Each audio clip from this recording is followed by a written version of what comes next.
this is Sarah Marze. If you don't know her, she is one of my good friends from UConn, and she is a very talented singer and composer. So definitely check out some of her work. Sarah, how are you today? I'm doing pretty well. It's the first official day of break because it's a Monday, and I'm really happy the semester's over. Did you get all of your grades back and everything? I don't have all my final grades yet, but one of my classes I realized that something I was doing all along was extra credit this whole time, so I might end up with all A's this semester. That's good. So you don't Yeah, have to worry about anything. yeah, I'm not worried. Yeah, I'm just waiting on my harmony grade. Yeah, that I'm a little worried about. Everything else I got back. So we're done. And I want to congratulate you on Songs of Salem, which is your recent big composition project. Oh, How thank do you. you, what? I said thank you. How do you feel having accomplished something so big already? Well, I had a lot of support and a lot of time to do the project. I started last summer.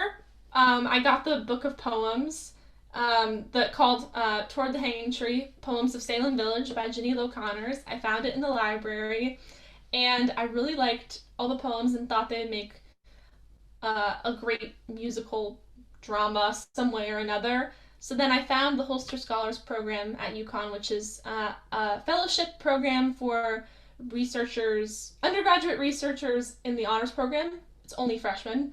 So I decided to apply to that, and they led me through the whole proposal and application process, and I had to defend my work to a lot of people, which ended up making my goals and the arc of the whole cycle a lot tighter. And yeah, I think with all the prep work that happened, it made a product that was a lot more professional looking than I was expecting. I had a lot of time to edit, and I started really early on my project. Basically, before they even told me I had the grant, I just was like, I'm just gonna start because the pandemic happened in March, and I was home and had too much extra time and worrying on my hands, so I just put it all into the music. Right. And yeah, I learned a lot in that process, and I really am thankful for all the performers who came together to make it happen. And it's really nice to have something that big in my portfolio that I can say, look, I did this thing, and um, yeah, get it just it sort of takes once you complete one thing, it sort of spirals into other things and projects and commissions. So Yeah, so that leads to my next question. Are there any future projects that you're working on now or that you're thinking about? Could you share? well, I just completed a brass quintet called Orange Soda, and it's really cute. You can request any of the sheet music on my website if you want, but any of the sheet music is on my website, and it's free for students. And I'm working on a couple settings of Emily Dickinson songs about hope. I have one done, and they're like various chamber ensembles. The first one is for soprano, clarinet, and piano, and the second is for baritone voice, trombone, trumpet, and bass clarinet, which is the That's gonna weirdest sound cool. combination, but it works. It works for the song. That's gonna Um, sound like cool. it's Very. giving me a lot of trouble, but it's almost there. And then the third one, I have no idea what I'm gonna do. Some probably string quartet. And then I'm working with a librettist right now, who's from UConn, and we have an opera or a musical. I haven't decided yet. I'm just gonna call it a musical um, in the beginning stages right now. Awesome. How do you write music for instruments that you're not fluent on? I have this big book that I actually stole from UConn. Don't tell anybody. It's Oh my God! orchest- orchestration by Walter Piston, and it has like all the ranges of instruments and like excerpts of good orchestration. It's for like orchestral writing, but I use it anyways. And then I look up a lot of YouTube videos of them playing, and I figure out like where in the staff they're playing where it makes that sound. It helps that I have clarinet experience. I'm gonna put this back. It's propping up my computer. Um, and That's very helpful. I also have this book that I just got um, that my favorite composition YouTuber, Finale Super User, who does all these Finale videos that helps you with formatting. This is called Behind Bars by Elaine Gold. I got it off Barnes and Noble used for very cheap because otherwise this book is like a textbook. And it has all the ways you can basically F up your music and how not to F it up, and how to write correctly. So that's been very helpful. Awesome. So today we are talking about the audition and application process for music school. When did you decide that you wanted to go to school for music? um, I've I guess it was sort of a not a straight path, but I've already sort of known that I wanted to do music. I started out in first grade doing the children's choir at the Hartford at the Hart School of Music in West Hartford. I don't know what's yeah. Anyways, and that's a really great program, and I always looked up to the conductors there, and I always just assumed that that was what I was going to be doing is being a choral conductor Nice. or a music teacher, and those are the people I looked up to, and I just thought like they were the coolest humans alive, and just wanted to do what they did, and I would practice conducting in the shower and just ate up everything they said. And I just got more involved at the Hart School of Music, and I just saw all these, and started taking voice lessons in fourth grade, and in like the programs of the honors recitals for anybody taking voice lessons, I would always see the girls like they would be going to Oberlin Conservatory or going to the Hart School for Music, and I was like, oh, like I just assumed that like that was what I was gonna do, Mm-hmm. It's just go to music school, like oh this is what I'm gonna do, and Yeah. then as it gets, I of course experiment with, maybe I'll be a marine biologist or I want to be on Broadway. And and then I started student teaching choir, and I thought, oh, I really like this. Maybe I'll consider doing music ed. But then I got more into performing, and I learned more about the opera world, and I started thinking, oh, this could be really cool too. And in my senior year, I also discovered composing, and I had a few teachers, Mrs. Rachel Antonucci and Mr. John Mastriani, who were really, oh, and Brian Jones, of course, and they taught me things about like how to conduct your own work and how to um, how to get a performance together, how to write things about phrase structure and just letting your voice out, and that was really helpful to me. And then I decided, because I wanted to keep pursuing composition and performance more than teaching, I didn't really want to teach I wanted to teach more in a college setting than a K through 12 setting. I decided to go for performance and then try and get into the composition program wherever I was at. So my list of colleges became places that had good composition programs, emphasized new music practices, and also places with great voice teachers and a good opera and choral program. Nice. So, which schools did you look at? Okay, I have my list up. Eventually, it narrowed. This is at the very beginning. So, I originally wanted to do a double degree in voice performance and music ed because I didn't really know which one I really wanted to do. So, I just applied to schools that had good ed and good performance. And I knew I didn't really want to go to somewhere like Juilliard or like a really intense, like those really intense conservatories, which I found out when I started applying to them. Yeah, some of these comments in here, like I like some of these schools I didn't like because I thought they were too cutthroat, and I just got bad vibes. The vibes of a place are really important. Like for example, at NEC, like the tour guide I had literally looked like he was about to die. Like he looked like he had 2 hours of sleep. He was like bad mouthing the school while on the tour, and I was just like, nah, these kids aren't happy. That's You the know? worst thing you can do as a tour guide. Yeah, it was just, and that's not a bad reflection on the school. Like the school does a bunch of amazing stuff. It was just my experience on the tour. It was just a way for me to narrow it down.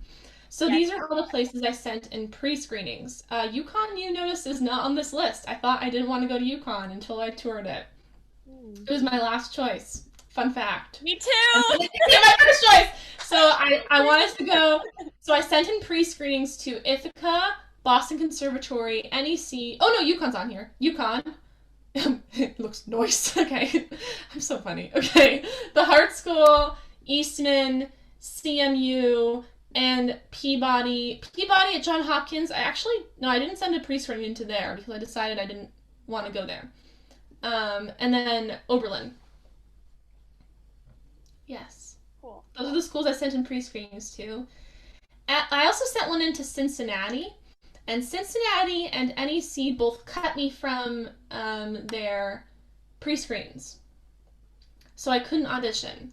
So I ended up having auditions at Ithaca, Boston Conservatory. No, I didn't. I didn't audition at Boston Conservatory because it was my last audition and I had the flu. And instead of rescheduling it, I just said I actually don't really like the school that much. I didn't want to be in Boston, so I just said never mind. Mm. I wanted to be somewhere that had better gen eds, and Boston Conservatory didn't have all the gen eds I wanted Okay. That's because it's a conservatory program, and some people like want to not take that many gen eds, but I knew I wanted to really explore a lot of things that I was interested in because they would inform my performance and composing. So that's why I did that. Yeah, NEC cut me. Yeah, I had an audition at UConn. I had an audition at the Hart School. That was my first audition. I did not audition. I didn't actually send anything into Eastman, so never mind. I didn't want to go there. I auditioned at CMU. I got an audition there. So proud of that. And I got an audition at Oberlin. So how many auditions was that? 1, 2, 3, 4, 5. Yeah, I had 5 auditions. okay. That's a good number. Yeah, yeah, and then yeah, especially when you're doing them all in person, that's enough. That's enough. Yes. And one of like I hated doing my pre-screenings, but at the same time it's like I don't want to waste an entire road trip if they're just going to cut me, you know. Yeah, I actually did my pre-screenings at well, all my places required pre-screenings except for UConn. They don't really require pre-screenings. Did they? I forget. I don't think they did. I I think it was only like had pre-screenings optional. in school. Yeah. And so yeah, I actually did my pre-screenings at this recording studio called Tapeworks in Hartford, and Oh, that was yeah, that was really fun. So I wore this fun red dress, and all the videos were really good quality. I was able to use them for competitions and things, and I recorded all of my songs and all my slates, which is where you say who you are and what you're singing. And then it was nice because then I could just decide on the takes right then, and then I had all the video files that were good audio, good video that I could send to places. So that was a lot of stress off my shoulders, and it was like $200 for a 1 hour session, but then they had everything mastered and everything was. I just yeah, cause I didn't, and then my voice teacher was there. My piano, they were using a great piano that was in tune with my coach. So that was actually that was really worth the money for me because it was just a really nice memory, and I have those videos now. yeah, that's really good. I remember I just like broke into my high school auditorium and I invited my piano teacher to come play for me. And we had this little setup, but I only had to send in pre-screenings for one. Like it kind of wasn't as worth it for me because I only had to do one school, and that was BU. And BU cut me after my pre-screening. So like my pre-screening just went to waste because I only had one school. Yeah, I toured BU. You toured there? Yeah, but I decided I didn't want to go there. Yeah. Yeah, I never actually visit. I never ended up visiting them. Yeah, it was a nice school. I just like it was. I think it was for some reason I thought it was too small a program. That's probably not true because it's like the same size as UConn's. But it's funny the things that you like knock a school off for, and then like where you end up going. It's just a lot of it honestly comes down to vibes. Oh, something also important was I took a lesson with every single teacher, like at every single school I auditioned at. Yes, that's what So everyone suggests you do. That I didn't yeah, do, but and I was so nervous for CMU since they only let in a few people, and it was a really competitive audition. And like, The audition process there was so scary. I don't know what it was. The vibes were not the vibes were not immaculate. I was really scared. Um, like the people there who were auditioning were really intimidating and all wearing really fancy clothes, and I was just like, oh my god. I felt like I was gonna throw up. And it was in this huge hall, but for some reason I couldn't hear myself because of the acoustics. So I was like, I have no idea how I sound right now. I could sound Oh off. my god. It was terrifying, and there was this lady in the front who was writing down notes furiously, and I was like, oh no, this is a good thing we're going! I did get in, but it was scary. But something that made me not piss my pants on stage was I took a voice lesson with this teacher. Her name was Maria Spicagna, and she was great. Yeah. At CMU? Yeah, at CMU. So I took a lesson with her the day before when I was up there. I mean, yeah, and it was, Yeah. yeah, that was a really good experience. Yeah, that's probably good for getting a feel for the school and also just getting used to it, you know? Yeah, and I think it actually helped me get in, Yes. because of like That if they're you're going, if you're engaged you are. yeah, especially if you're going somewhere where they really don't know you, and you don't have any other connections to the school, it can be really helpful to do a lesson because then that teacher can advocate for you. Yes. Yeah. Yeah, I know everyone suggested I do that, but I was like, I don't have the time or the energy. I probably should, but I just do not. So I didn't end up doing that. But It eh, was helpful for me. I just emailed the teachers myself and said, "Hi, I'm coming up for an audition at this time. Is it possible to do a trial lesson?" And they'll do a 30-minute trial lesson, and sometimes they'll just go over time because voice teachers don't have a concept of time. true.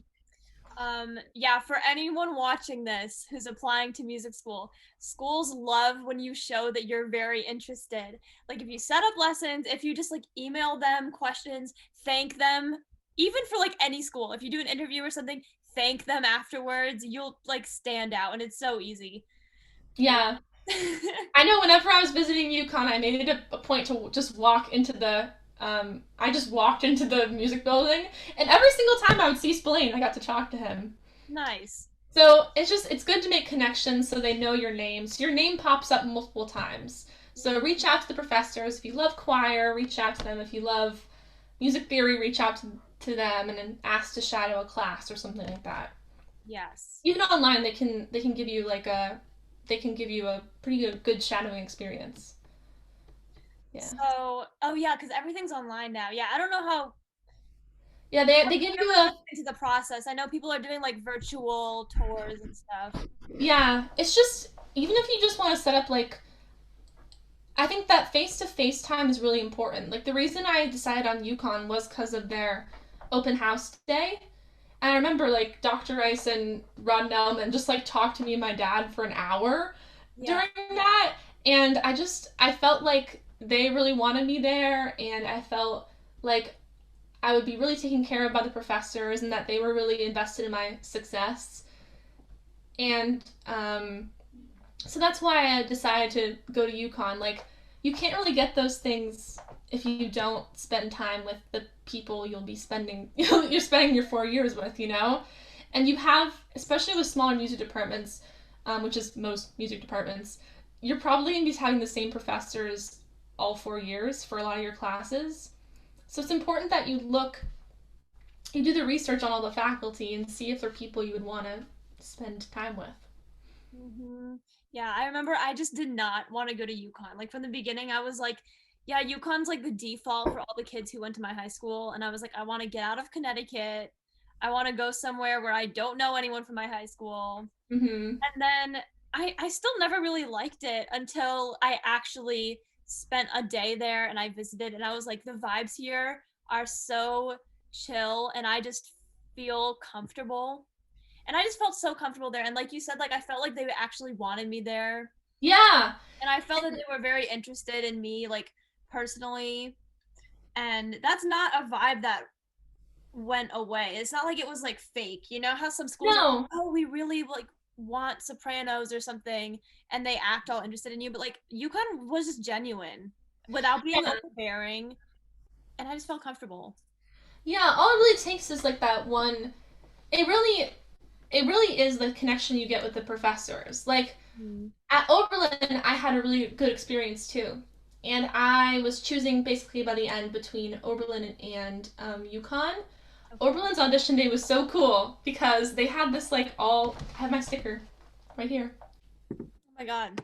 They check you in and they do like this. They do like a student and faculty performance, and they Yeah. head you off to do your theory test, which you should never worry about. If you don't know any theory, it doesn't matter. The theory test literally has no implication if you get in or not. I promise you. Like, if you know rat's ass theory, it's don't freaking worry about it. As long as you can find middle C on a one clef, you're probably gonna be fine. Um, and um, what was it? Oh yeah, they had like a theory and then an ear training. Oh my god, I have the funniest memory from doing like the ear training exam. So at Oberlin, they had me do. There's the guy who's the ear training professor. He wanted to test like our improvisational skills. So he would like sing one part of a melody, and then I would have to finish the melody. And like I love doing that anyways. I just like sing random melodies around the house. So I was like, I got this. I remember we just like went back and forth for like 5 minutes, and it was just like it was the best time. My God, that I would have freaked out if I had to do that. I would have panicked if they made me do that. Yeah. Well, the thing about like auditions and like some of these things is they just want to see how you do under pressure. And They they want want to to hear see. your thought process. Yeah. So even if you get it wrong, or they ask you to do something weird in your audition, which they probably will. If you're musical theater, I've heard this from my voice teachers a million times, is they will ask you to do something over again in a different way. And you just gotta go for it, even if you look ridiculous. Oh my gosh, they had like, I remember they had someone like do something like as a dog. I don't even know, but I heard the story, but yeah, don't be afraid if they ask you, can you try something again, or can you sing another song? It doesn't mean it's not a bad thing. If you were real, even if they cut you off early, like it's usually not. It could not. It might not be a bad thing, you know. Yeah, it's not like my ears are bleeding. It could. It could be they've already made a decision. Yeah. And also, another tip and trick that I learned is if they're talking like while you're singing, that's also not a bad thing. They could be discussing how much scholarship they're giving you at that moment. That's So, or like being like, oh yeah, she's good. Um, if you feel like you did good on the audition, you gave a lot of expression, you did the best you could. Um, then that's all you can do. Yeah, and the thing with auditions, like for anything, is that there's only so much you can control. If you present the best version of yourself, like they still might not want you. And it's nothing about how well you did, it's about what they're looking for. Which it Right, and then honestly, yeah, it sucks sometimes because like, well, why didn't you tell me you didn't need me? But like some of the schools I visited were like, we have like a million sopranos and we even if you're good, we might not take you because we care about numbers. But some schools like UConn doesn't care as much about numbers, which is I liked that about them because they're like, if you're a fantastic soprano, we're gonna take you even if we have 100. And like if you're a mediocre like organ player, we're not gonna take you because we're not trying to have this nice balance. We want good students. yeah, in my like, you know, it's kind of a hard thing when you're a high achieving singer who wants to do the best they can. Like you want the name of like Juilliard or Oberlin, or it's hard because if you're like a high achieving singer, like you like always dream of going to Juilliard or Oberlin or Boston Conservatory or NEC or these like fancy or conservatories, but that's not the only place that good singers come out of. You can do just as well at a state school with a teacher you trust who will take care of your voice. If you're a voice major, that's like or anyone who really wants to do performing, that's going to be the most important thing is your teacher. So if you really connect with your private teacher, that you should go with the teacher that you like the most. Yeah, that's a very good point because like it's a huge misconception that if you don't go to like a conservatory or like a big name fancy school that you're not going to get a career as a performer, but that's so not true. That's not true, and a lot of performers also need graduate degrees. Yeah. But my plan became, okay, I'm gonna go to UConn and then I'll see where I go for masters. I could even do something abroad. Like you can still there are a lot of different paths and like it's all up to you. But yeah, Also, you have to think about money. Like, you don't want to blow your money on an undergrad program that might yeah, not be as, like, that won't help you as much as you think it will, and then not have money to pay for a graduate program, or be like yeah, stuck in debt for the rest of your life. yeah. UConn gave me a really UConn was a great deal for me and my family. I got a lot of scholarship from them because of I was salutatorian in high school, so that was really helpful and really unexpected. But just the way it happened. So and also in-state tuition, that sweet in-state tuition, Yes. you know. Yep. And so you really have to. Something that my mom and I did is we printed out the course lists of every single school, and I highlighted all the things. And they have like lists of the track of all the classes you're taking, and Yeah. I just highlighted all this. I highlighted everything that was different in the tracks at every school, and I noticed that there really wasn't much difference.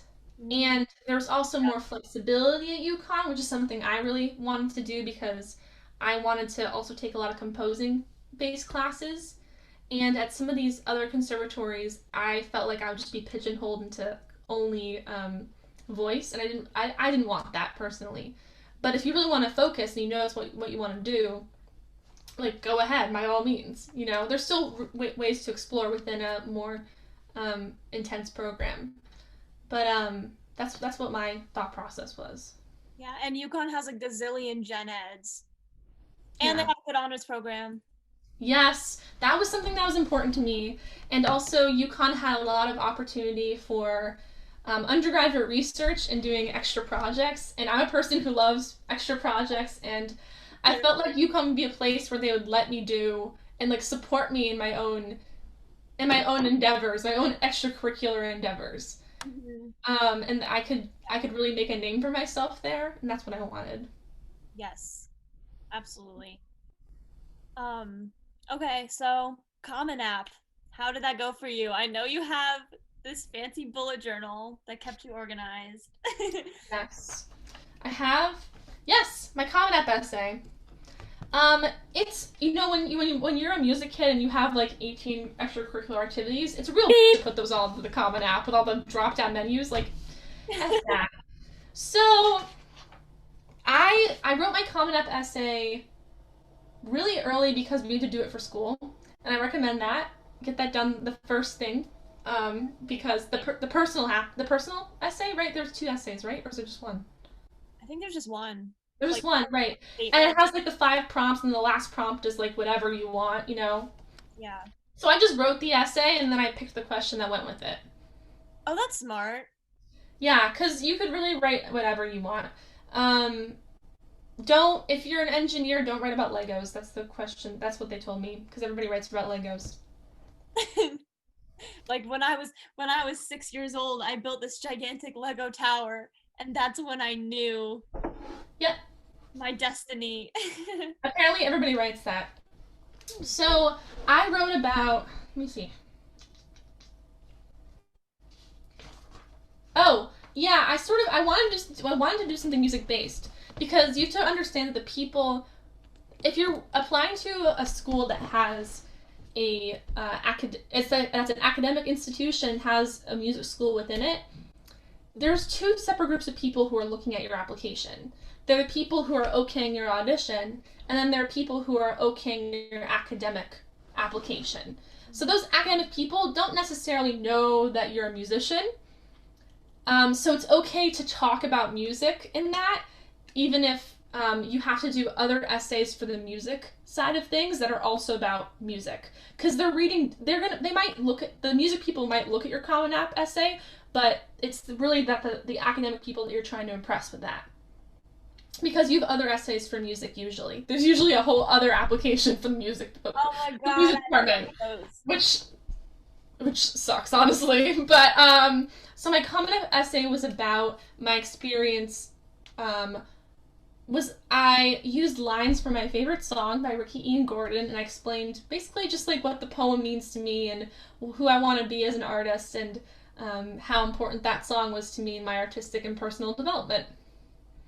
Okay. So yeah, like I had the lines from the songs in italic, and then like, yeah, I worked really hard on it. It was a really good, it was a fun essay. Yeah. How did you format it? Did you just put them like in the paragraphs, or did you Yeah, I mean, I like sort of went, images and then? I don't know, I sort of more free form with it. Like I sort of, the whole essay ended up sounding more like slam poetry than an actual essay. Which really, because the essays that I liked, the Common App essays I found online that I liked the best, sort of read more like slam poetry than anything. So that's the way I went with it. That's interesting. I never thought of doing an essay like that. I guess I haven't read any cool poetic ones like that. Yeah, like I found some cool like video essays of Common App essays online, that people did, like study YouTubers, and I wanted it to have the same tone as those, but have like my artistic edge to it. So that's what I did. That's cool. Yeah, definitely go for something creative on your Common App because Yeah, especially for like big schools like UConn, those people reading the essays are about to like fall asleep constantly because everyone writes the same thing. It's always the Legos.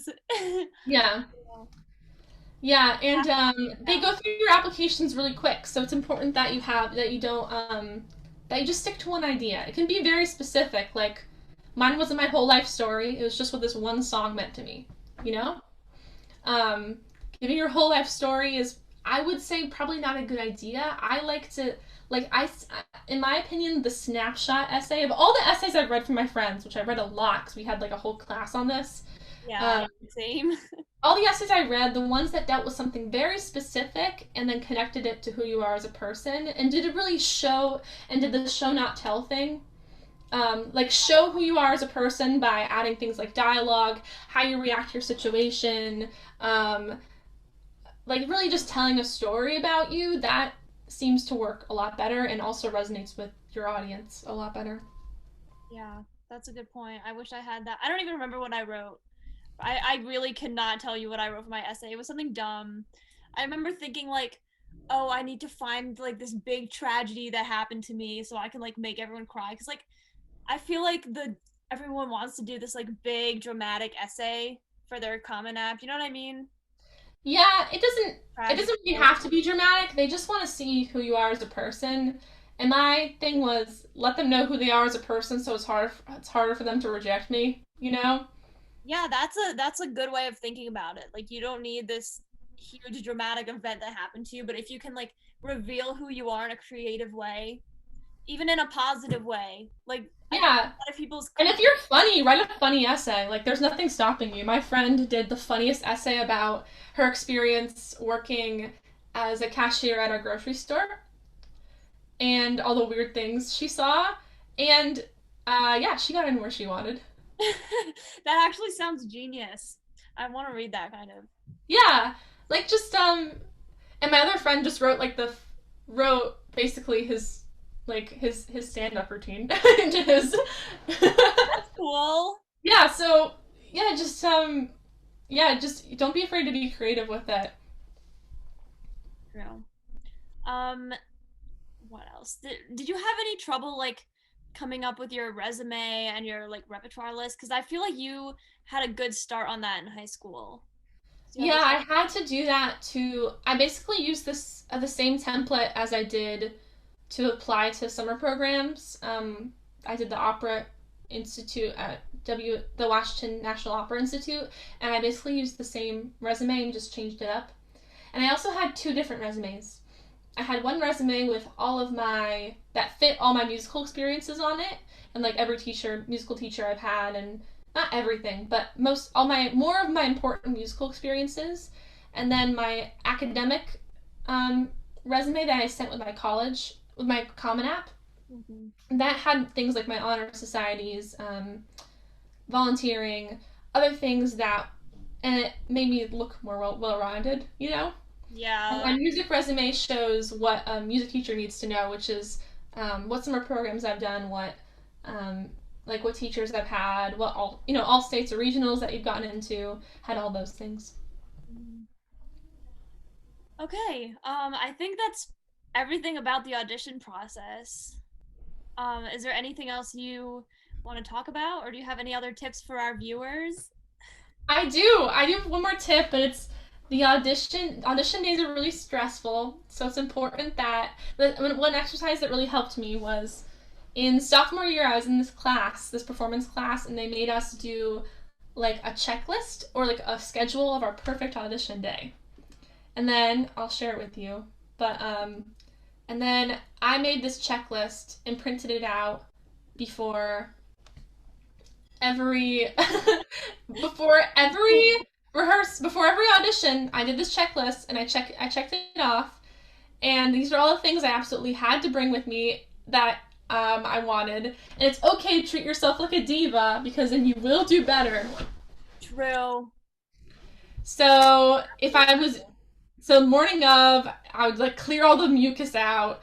If I was feeling allergy, do yoga, warm up my lower range, do like 2 warm ups, Like I was very concerned with the warm ups. I'm not as concerned anymore cuz but yeah, drinking a lot, hydro homies, stuff like that. How long do you warm up for? Now I don't I try and do like I before like an audition, um I'll do like a longer, slower warm up in the morning, and then right before I'll do like a 15 or 20 minute thing just to get me warm again. Okay, and I'm laughing at drugs on the packing list. Yes, drugs in case you get sick. It's important. I had Yeah. to sing a couple auditions sick. Oh, yeah, um, yeah. yes, viewers take notes. Don't forget your drugs. Don't yes, yeah. Oh, don't forget your drugs. Yeah, Do not be afraid to be a diva, whether you're a singer. Okay, singers especially, because we are very high maintenance, but literally any performer, if you have an audition, do not be afraid to be a diva, because you got to do what you got to do to like get in the zone. Seriously, I talked about this before. Drink so much water the day before and the day of. Literally yeah, just but if you're an instrumentalist, don't drink water right before you have to play, because then your saliva will get too thin for it actually to coat your mouth. That's something my clarinet teacher told me. Oh, that's an interesting tip. I never knew. Yeah, and he eats crackers before he gets to play because then it keeps his mouth moist. If you have a problem with dry mouth, then eat crackers or something that'll stick to your mouth. It's kind of gross, but That's interesting. I never knew that. Uh, so yeah, don't forget your crackers if you're one of those people. yes. And always have a million copies of your sheet music. So what I had was my copy of the music I could look at, a clean binder for the pianist. Just do a different video on the pianist Yes, binder, please. I need to do a Like, whole video on that. please do a whole video. It's really necessary. The amount of people who hand their music to pianists that looks bad and they hate it, because your pianist is judging you too. Hmm. The pianist has weigh in on the audition. Your pianist is probably a professor at the school.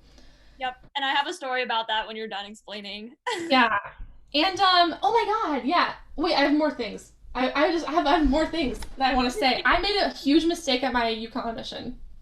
What? I got nervous right in the middle, and I started one verse of my song like just straight up in the wrong key. Like I started it like a fifth too low, and then I just went feel no more the feet, and I just yep, and then I pretend like nothing happened. Hmm. And it's okay if you make a mistake. Like it makes you seem even more cool if you can just fake Italian words or sing rigatoni so you remember the words. They want to see how you do under pressure. If you can adapt to your mistakes and not take yourself too seriously, that's kind of the student they want to have. Yeah, and they want to see your personality, and they want to see that you're coachable. Like I know I have a friend who did an audition, and she like forgot the words of her song like towards the beginning because like nerves, and they just started her over, and like she kept the good attitude and just was eager to just do it again, thanked them for helping her, for letting her restart, and she got in. Like they look for people with good attitudes, good energy, and who listen and are respectful Yeah. and coachable. The most important thing that I've heard is you don't have to be a perfect product. They're not looking for perfect because then they can't teach Cool. you.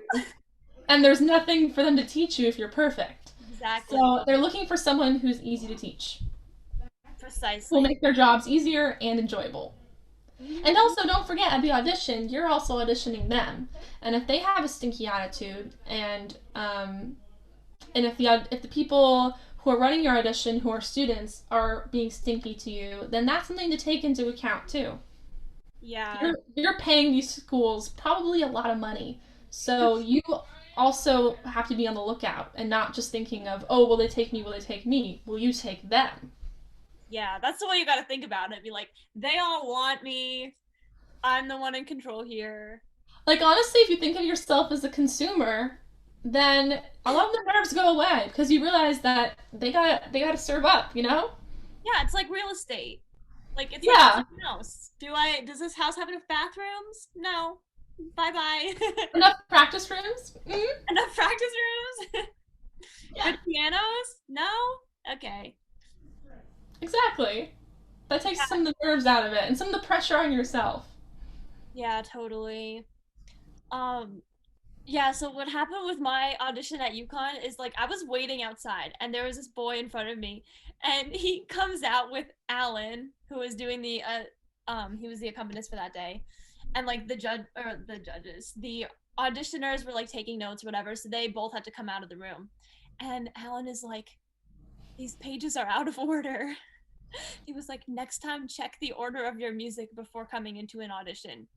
And Alan was like pissed. And I'm just standing there like Oh, going. And afterwards, Alan was like, thank you so much for the beautiful binder you prepared for me.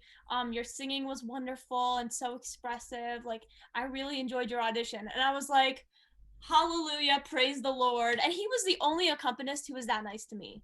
All the other accompanists were like, get her done, like, get in, get out, have a good day. Like, Alan yeah. really seemed to be like paying attention to me as a singer. Well, he's also a He's a very coach at the thoughtful man. school. So like all these teachers are like they're thinking about like, ooh, do I want to teach her or do I want to like, oh, I want to be her teacher. I want to be her coach, you know? Yeah, So, yeah. It's nice if you start develop if you develop those relationships. It's just it's nice. yeah, definitely. Um, I can't think of anything else to say. No, no. Yeah. We I'll do a video on working with accompanists because that's such a big thing that people don't really teach you. yeah, they don't. And it's really important because they'll be at every audition and they will make or break you. That I is. heard a story of someone who treated their accompanist very badly, and he purposely messed them up. Mm, It's no one anyone that knows, but happened. I'm not going to name names. But yeah, I heard this back in high school. So be good to your accompanist. Happen. Yeah, be nice to your accompanist. They have more power than you think. They have all the Far power. more. Yeah. They can just not take your tempo, and then you'll be screwed. Hmm. Okay. Okay. That's all I have. All right. I'll be interested to see how this turns out. I feel like I just blah, blah, blah. No, it was a good blah, blah, blah. Okay. Stayed on track, and you have very good resources for them. So Okay. I hope everyone copies Sarah's checklist. All right, I'm gonna stop recording now. Bye guys. I'll see you tomorrow for the next day of Vlogmas. And thank you, Sarah Marze. Everyone go subscribe to her channel. I will link it in the description. And have a wonderful day and good luck with auditions. Bye. Thanks, Emmy, for having me.